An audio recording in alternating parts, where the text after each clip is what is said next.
ETV YouTube channels లో మీ వ్యాపార ప్రకటనల కోసం ఈ నంబర్కి కాల్ చేయండి.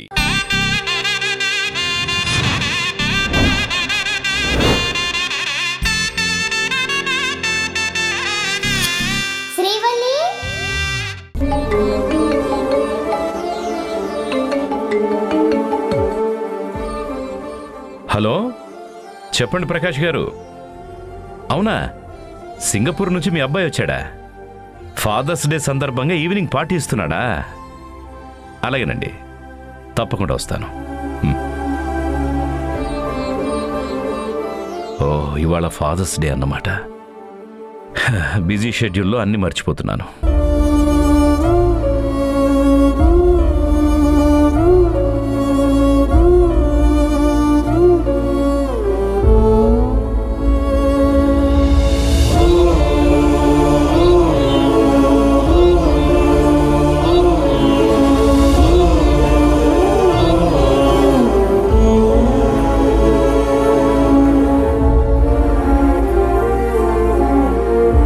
దినేష్, నువ్వు ఇంట్లో ఉండి ఉంటే ఈరోజు నాకు విషెస్ చెప్పి ఎంతో హడావిడి చేసుండేవాడివి.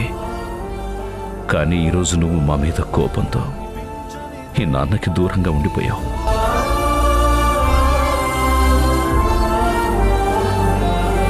ఇది దినేష్ గారి బ్యాంక్ స్టేట్మెంట్ మేడం. ఇందులో 20 కోట్లు డిపాజిట్ అయ్యింది. నాకేం తెలియదు శ్రీవల్లి. అసలు ఆ అమౌంట్ ఎలా నా అకౌంట్లోకి వచ్చిందో నాకు అర్థం కావడం లేదు. కొన్నాళ్ళు ఈ ఇంటికి దూరంగా ఉంటే మంచిది.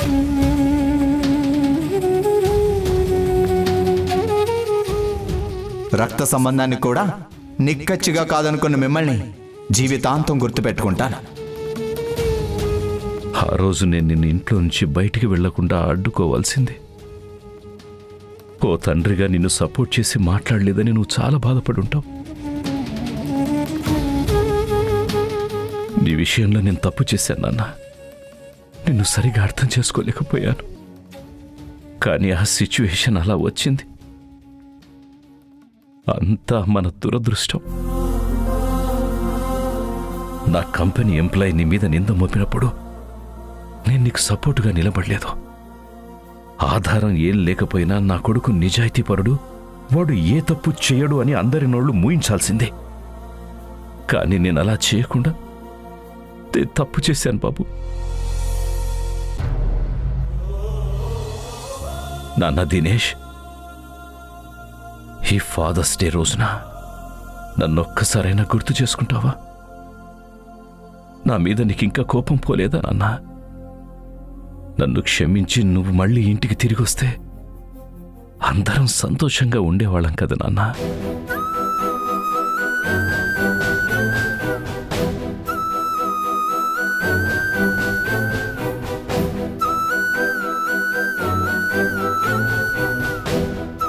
లేదు, నా మనవడు కోరుకున్నట్టు ఉమ్మడి కుటుంబంలో అందరూ కలిసి ఉండేలా చేయాలి. చేస్తాను.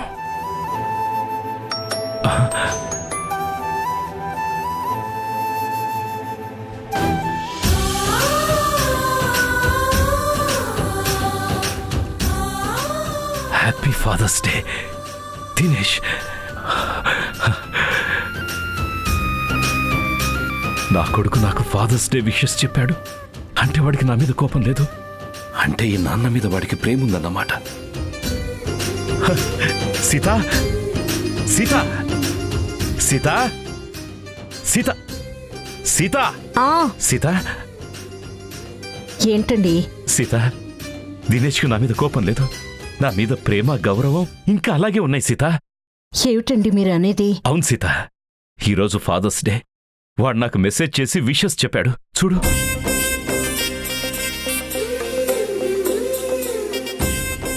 వాడు పైకి మాత్రమే నా మీద కోపం ఉన్నట్టు అలా మాట్లాడాడు. కానీ వాడి మనసులో నా మీద చాలా ప్రేమ ఉంది సీత. అవునండి, వాడి పైకి మాత్రమే కఠినంగా ఉన్నట్టు కనిపిస్తాడు, కానీ వాడి మనసు బంగారం. అవును సీత, ఇన్ని రోజులు నేనే వాణ్ణి అర్థం చేసుకోలేకపోయాను. వాణ్ణి క్షమించమని అడిగాను, ఇంటికి రమ్మన్నాను. కానీ వాడు కఠినంగా నాతో మాట్లాడేసరికి మళ్ళీ నేను వాడిని ఇంటికి తీసుకురావడానికి ప్రయత్నించలేదు. వాడి మనసు పడే బాధ నాకు తెలుసు, కానీ నేను ఆ బాధ పోగొట్టలేకపోయాను. నన్నెవరో టార్గెట్ చేసి కావాలని రికించారు నాన్నని చెప్తున్నా కూడా వాడి మాటలు విని కూడా నేనేం చేయలేని అసమర్థపు తండ్రిగా ఉండిపోయాను. వాడెంతో పట్టుదలతో నా హెల్ప్ తీసుకోకుండా వాడికి వాడే సొంతంగా జాబ్ సంపాదించుకున్నాడు. ఆత్మాభిమానంలో వాడు నాకన్నా గొప్పవాడు సీత. వాడు చిన్నప్పటి నుంచి అంతేనండి. ఏదైనా సరే ఎవరి హెల్ప్ తీసుకోకుండా వాడికి వాడే సొంతంగా చేయాలనుకుంటాడు. కష్టపడి పైకి రావాలనేది మాత్రమే వాడికి తెలుసు. ఇక నేను ఆలస్యం చేయను సీత. ఇప్పుడే వెళ్ళి నా కొడుకును కోడల్ని ఇంటికి తీసుకొస్తాను. వెళ్ళొస్తాను సీత.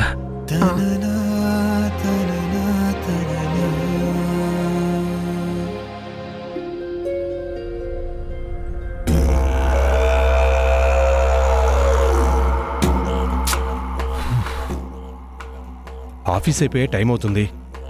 ఈ శ్రీవల్లి ఇంకా రావట్లేదేంటి?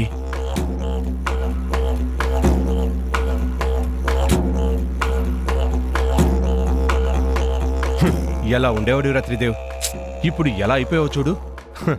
అమెరికాలో పెద్ద హాస్పిటల్లో డాక్టర్వి. నిన్ను తన కార్ డ్రైవర్ని చేసుకుంది శ్రీవల్లి. ఛీ, నీ బతుకు చెడా.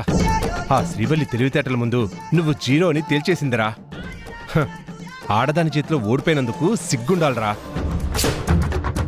కుర్రో కుర్రు, కొండదేవర పలుకు, మధుర మీనాక్షి పలుకు, జరుగుతున్నది చెప్తాను, జరగబోయేది చెప్తాను. ఈ కొండదేవరులు చెప్పేది నిజమవుతాయని నా ఫ్రెండ్ చెప్తుండేవాడు. మన టైం బాగున్నప్పుడు అది నేను నమ్మలేదు. ఇప్పుడు మనకి బ్యాడ్ టైం నడుస్తుంది కదా. నా ఫ్యూచర్ గురించి ఇతరేం చెప్తాడో విందాం. ఇదిగో కోయిదరా, ఇలా రా. కుర్రో కుర్రు, రావయ్యా. చెప్పండి దొరా, మీరు ఏం తెలుసుకోవాలనుకుంటున్నారు? జరిగింది చెప్తాం, జరుగుతున్నది చెప్తాం, జరగబోయేది చెప్తాం. కొండదేవర మీద ఆన, నేను చెప్పిన మాట పొల్లు బోదు దొరా. జరిగింది జరుగుతుంది నాకు బాగా తెలుసు గాని జరగబోయే చెప్పు చాలు. అట్నే దొరా. ఇదిగో. అమ్మా తల్లి, మీ చెయ్యిటి ఇవ్వండి దొరా. కుర్రో కుర్రు, కొండదేవర పలుకు, మధుర మీనాక్షి పలుకు, అంబ పలుకు, జగదంబ పలుకు, కంచి కామాక్షి పలుకు, కాశీ విశాలాక్షి పలుకు, కొండదేవర పలుకు. కుర్రో కుర్రు, నీ ఆకారం మంచిగానే ఉండాది దొరా, మనసు మాత్రం మల్లంగా ఉండాదని ఆ కొండదేవర చెప్తుండాది దొరా. మీ మనసు నిండా దుష్టాలోచనలే ఉన్నాయని ఆ కొండదేవర చెప్తుండు దొరా. మీరు ఇలానే ఉంటే చాలా కష్టం దొరా. కష్టమంటే? మీరు మీ బుద్ధిని మార్చుకోవాలా దొరా, లేకపోతే మీకు ప్రాణగండం తప్పదని ఆ కొండదేవర చెప్తుండు. ఏంటి ప్రాణగండమా? అవును దొరా, ఇది నా మాట కాదు దొరా, ఆ కొండదేవర చెప్తుండు. కొండదేవర చెప్పింది చెప్పినట్టుగా జరుగుతాది దొరా. అందుకని మీరు మీ బుద్ధిని మార్చుకొని మంచిగా నడుచుకోవాలా దొరా. మీకు ఇప్పటికే కష్టాలు మొదలయ్యాయి దొరా. ఆకాశమంత ఎత్తులో ఉన్న మీరు పాతాళానికి పడిపోయారు. మీరు జాగ్రత్తగా ఉండాలా. నేను చెప్పేది జ్ఞాపకం చేసుకోండి దొరా. కోయిదరా, ఎలా ఉంది మా వారి జాతకం? మహాలక్ష్మిలా ఉండావు. నన్ను మన్నించు తల్లి. త్వరలో నీ పసుపు కుంకాలు రాలిపోతాయని ఆ కొండదేవర హెచ్చరిస్తున్నాడు తల్లి. ఈ దొర మనసంతా విషంతో నిండిపోయి ఉండాది. చెడ్డదారుల్లో నడుస్తూ ఉండాడు. ఆయన ఇప్పుడైనా మంచిగా మారకపోతే పెద్ద ప్రమాదం వచ్చి మీద పడతాదని కొండదేవర హెచ్చరిస్తున్నాడు తల్లి. ఏయ్, చెప్పింది చాలు. నీకు ఇవ్వాల్సిన డబ్బులు ఇచ్చేశాను కదా, వెళ్ళిపో. ఇలా ఏదో ప్రమాదం ఉందని భయపెట్టి మూలికలిచ్చి తాయెత్తులు కట్టి డబ్బులు గుంజాలనుకుంటారు వీళ్ళు. వాడికేం తెలీదు శ్రీవల్లి, నోటుకొచ్చిందేదో వాగుతున్నాడు. అసలు వాడి జాతకమే వాడికి తెలీదు. మన జాతకాలేం చెప్తాడంట. అనవసరంగా పిలిచాను. ఏయ్, వెళ్ళవే వెళ్ళు. దొరా, ఈ కోపమే నీ కొంప ముంచుతాది. ఆ కొండదేవర చెప్పిందే చెప్పాను, నేను అబద్ధం చెప్పను దొరా. ఈ దొరసాని నీ పక్కనున్నంత వరకు నీకేమీ కాదు దొరా. ఆమె తప్పుకుంటే నీ జీవితం తలక్రిందులైపోతాది దొరా. ఈ మాట గుర్తుంచుకో దొరా. కుర్రో కుర్రు. కారెక్కు శ్రీవల్లి, వెళ్దాం. వాడి మాటలు అంత పట్టించుకోకు. నాకేమీ పట్టించుకోవాల్సిన అవసరం లేదు, కానీ నువ్వు పట్టించుకోవాలి.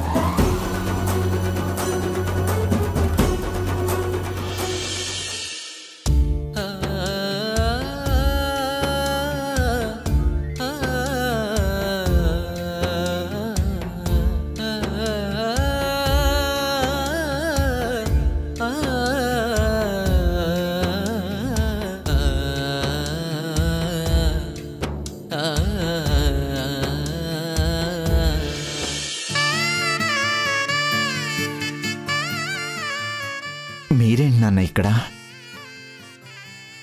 నువ్వు ఇటు నుంచి ఆఫీస్కి వెళ్తావని తెలిసి నీకోసం ఇక్కడ వెయిట్ చేస్తున్నాను బాబు. నా కోసం వెయిట్ ఎందుకు నాన్న? నువ్వు హ్యాపీ ఫాదర్స్ డే అని వాట్సాప్ మెసేజ్ పెట్టావు కదా, అందుకని నీకు థ్యాంక్స్ చెప్దామని వచ్చాను. థ్యాంక్ యూ నాన్న. ఇన్ని రోజులు నువ్వు నా మీద కోపంగా ఉన్నావని, నువ్వు నన్ను అర్థం చేసుకోవట్లేదని చాలా బాధపడ్డాను. కానీ ఈరోజు నా బాధంతా సంతోషంగా మారిపోయిందిరా.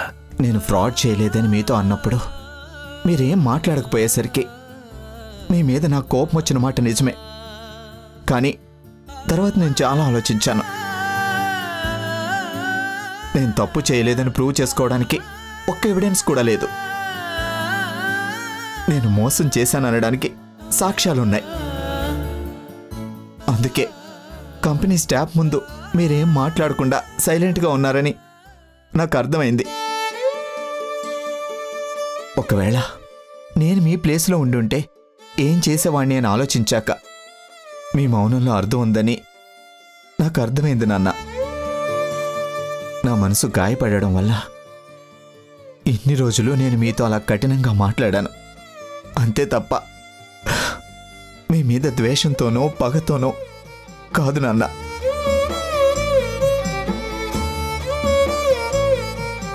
నవీన్ కిడ్నాప్ అయినప్పుడు కొడుకు దూరం అయితే తండ్రికి ఎంత బాధగా ఉంటుందో నాకు తెలిసింది. ఆ రోజు వాడు దొరికేంత వరకు నా మనసులో పడిన బాధ ఎవ్వరికీ చెప్పుకోలేను. కొన్ని గంటలు నా కొడుకు నాకు దూరం అయితేనే తట్టుకోలేకపోయాను. ఇలా ఇన్ని రోజులు నేను మీకు దూరంగా ఉండడం వల్ల మీ మనసులో ఎంత ఆవేదన ఉంటుందో ఆ రోజు నాకు అర్థమైంది. మీరంటే నాకు చాలా ఇష్టం నాన్న. మీ మీద నాకున్న గౌరవం ప్రేమ ఎప్పటికీ పోవు. దినేష్,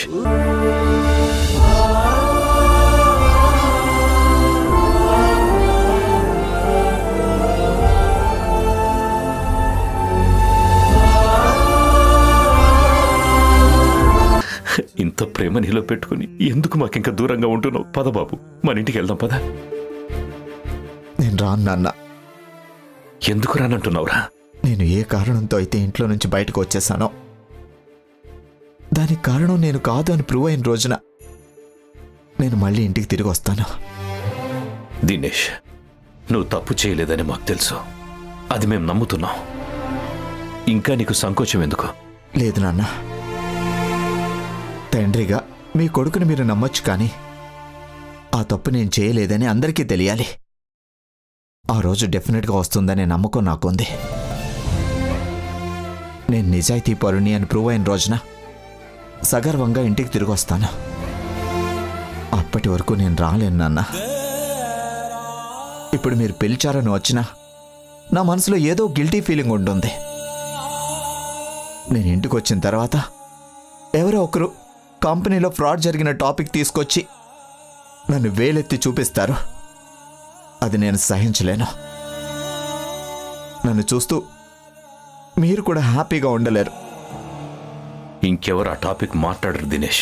సారీ నాన్న, దయచేసి నన్ను బలవంతం పెట్టొద్దు. అది కాదు నాన్న, నా మాట ఒకసారి విను.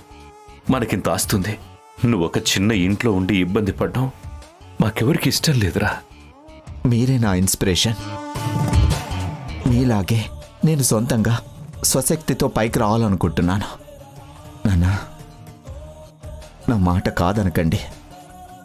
సరే, నువ్వు చెప్పినట్టే వింటాను నాన్న. అన్నింటికీ కాలమే సమాధానం చెప్తుందంటారు. నువ్వు నిర్దోషివని త్వరలోనే ప్రూవ్ అవ్వాలని కోరుకుంటున్నాను. నువ్వు నాతో ప్రేమగా మాట్లాడావు. నాకది చాలు. ఇక ఆఫీస్కి వెళ్ళు. అలాగే నాన్న. Once again happy father's day. నన్ను ఆశీర్వదించండి నాన్న. God bless you. వెళ్ళిరా.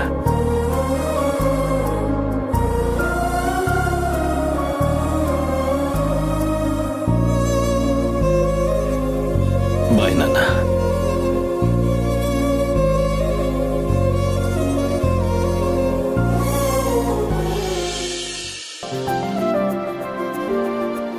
కాఫీ ఎవరికి తీసుకెళ్తా ఉండవు తంగచ్చి? కేశవ్కి లడ్డు తలనొప్పిగా ఉందని కాఫీ తీసుకురమ్మని అడిగాడు. సరే నేను తీసుకెళ్తా. ఇటు నువ్వెందుకులే లడ్డు, నేను తీసుకువెళ్తాలే. తంగచ్చి, ఇలాంటి చిన్న చిన్న పనులు కూడా నువ్వే చేయాలనా? నేను చేస్తానులే, నువ్వు వేరే పని ఏదైనా చూసుకో.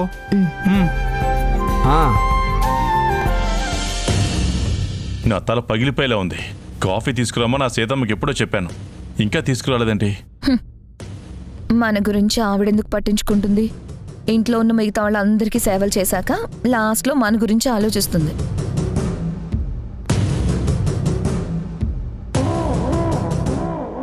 కేశవ, ఆ లడ్డుగడు కాఫీ తీసుకొస్తున్నాడు. శ్రీవల్లికి సీతమ్మకి ఈడొక తోక. అవును, వీడు శ్రీవల్లికి సాయం చేస్తూ మన ప్లాన్లో రివర్స్ అవ్వడానికి కారణమయ్యాడు. ఇప్పుడు దొరికాడు. వీడి సంగతి చూడాలి. ఇప్పుడు చెప్తా వీడి పని. నాకు కూడా వీడిని చూస్తే మండిపోతుంది ఆర్తి. చూడు ఎలా ఆడుకుంటాను.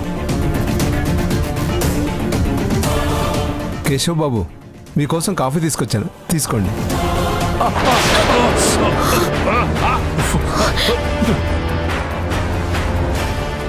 రాస్కల్, కాఫీ ఇవ్వడం కూడా చేత కదా? ఇందులో నా తప్పే ఉండదు బాబు. మీకు ఇవ్వబోతుంటే మీ చేయి తగిలే కదా అలా పడింది. అంటే కేశవే కావాలని పోసుకొని నిన్ను నిందిస్తున్నాడంటావా? నేను అలా అనడం లేదమ్మా. ఇందులో నా తప్పేం లేదని చెప్తా ఉన్నాను. అవునరా, తప్పు నీది కాదు, మాది. నీలాంటి యూజ్లెస్ ఫెలోని ఇంట్లో ఉండనివ్వడం మాది తప్పు. కేశవ్ బాబు, ఏంట్రా నోర్లేస్తుంది? నువ్వేమైనా ఈ ఇంటి యజమాని అనుకున్నావా? ఆఫ్టర్ ఆల్ పనివాడివి. అది గుర్తుపెట్టుకొని ఎవరితో ఎలా బిహేవ్ చేయాలో నేర్చుకో. అది నేర్చుకోవాల్సింది నేను కదమ్మా, మీరు. ఎదుటి వారితో ఎలా ప్రవర్తించాలో మీరు తెలుసుకోవాలి. రాస్కెల్, ఏం మాట్లాడుతున్నావురా? నాకే ఎదురు మాట్లాడుతున్నావు? ఎదురు మాట్లాడటం లేదు, సమాధానం చెప్తా ఉండాను. నువ్వు సమాధానం చెప్తున్నట్టు అనిపించట్లేదు, పొగరుగా మాట్లాడుతున్నట్టు అనిపిస్తుంది. అవును కేశవ, వాడికి పొగరుంటుంది. ఎందుకంటే మావయ్య గారు, అత్తయ్య గారు, శ్రీవల్లి వీడిని వెనకేసుకొస్తున్నారు కదా, ఆ ధైర్యం ఉంటుంది వీడికి. అందుకే ఇలా పొగరుగా మాట్లాడుతున్నాడు. నేనేం పొగరుగా మాట్లాడడం లేదు, మీరే కావాలని చేసి నన్ను నిలదీయాలని చూస్తున్నారు. ఏం కూసావ్రా అనాథ వెదవా? చేసిందంతా చేసి తిరిగి మా మీద నింద వేయాలని చూస్తావా? ఆర్తి మేడం, నేనేం అనాథను కాదు, నన్ను అలా అనొద్దు. ఒక్కసారి కాదు 10 సార్లు అంటాను. గుర్తుపెట్టుకో, నువ్వు ఈ ఫ్యామిలీలో మెంబర్వి ఎప్పటికీ కావు. నువ్వు ఒక అనాథవే, అనాథవే, అనాథవే. ఆర్తి, ఆర్తి, ఆర్తి, ఆర్తి.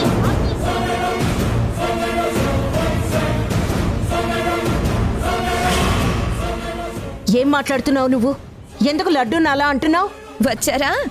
అసలు అతను ఏం చేశాడో తెలుసా? ఏం చేశాడు? ఇదిగో చూడండి, కేశవ్ మీద కావాలని కాఫీ పోతాడు, పైగా మా మీద దబాయిస్తూ మాట్లాడుతున్నాడు. లేతగచ్చి వాళ్ళు అబద్ధాలు చెప్తా ఉన్నారు. నేనేం దబాయించినట్టు మాట్లాడలేదు, వాళ్లే కావాలని గొడవ చేస్తున్నారు. నీతో మేమెందుకు గొడవ పెట్టుకోవాలనుకుంటాం? మాకేమన్నా సరదా అనుకుంటున్నావా, లేదా పనిలేదనుకుంటున్నావా? ఆగండి, అసలు లడ్డు నీ ఫ్యామిలీ మెంబర్ కాదని, అనాథని ఎందుకంటున్నారు? అనాథని అనాథ అనక కోటీశ్వరుడు అనాలా? ఉన్నమాటే కదా అంటున్నాను. ఆర్తి, నువ్వు నోరు అదుపులో పెట్టుకొని మాట్లాడు. ఎవరిని పట్టుకొని అనాథ అంటున్నావు? వాడు నా తమ్ముడు, వాడికి నేనున్నాను. తను నీ తోడబుట్టినవాడు కాదు కదా, తమ్ముడు ఎలా అవుతాడు? ఆ ప్రశ్నకి ఆన్సర్ ఉండదు కేశవ. ఇంట్లో వాళ్ళని వద్దనుకుని ఎవడో బయట నుంచి వచ్చిన అనాథని నెత్తినెక్కించుకోవాలని చూస్తుంది ఈవిడ.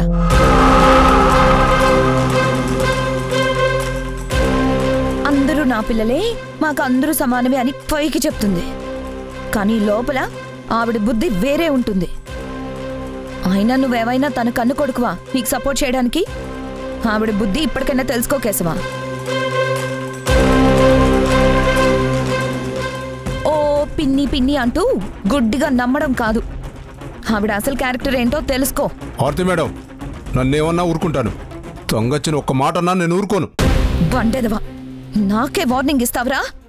ఊరుకోకేం చేస్తావురా? ఏం చేస్తావు? కొడతావా? తంగచ్చి గురించి తప్పుగా మాట్లాడితే మీరు అన్న పని చేసి తీరుతాను.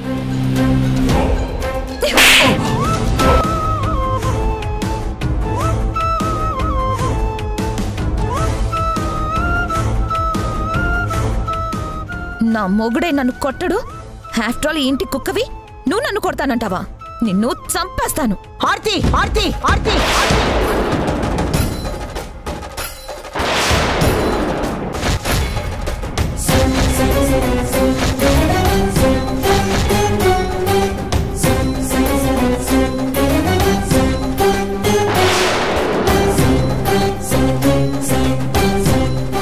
నా తమ్ముడు మీద చేయి చేసుకుంటావా? నిన్ను నిన్ను నిన్ను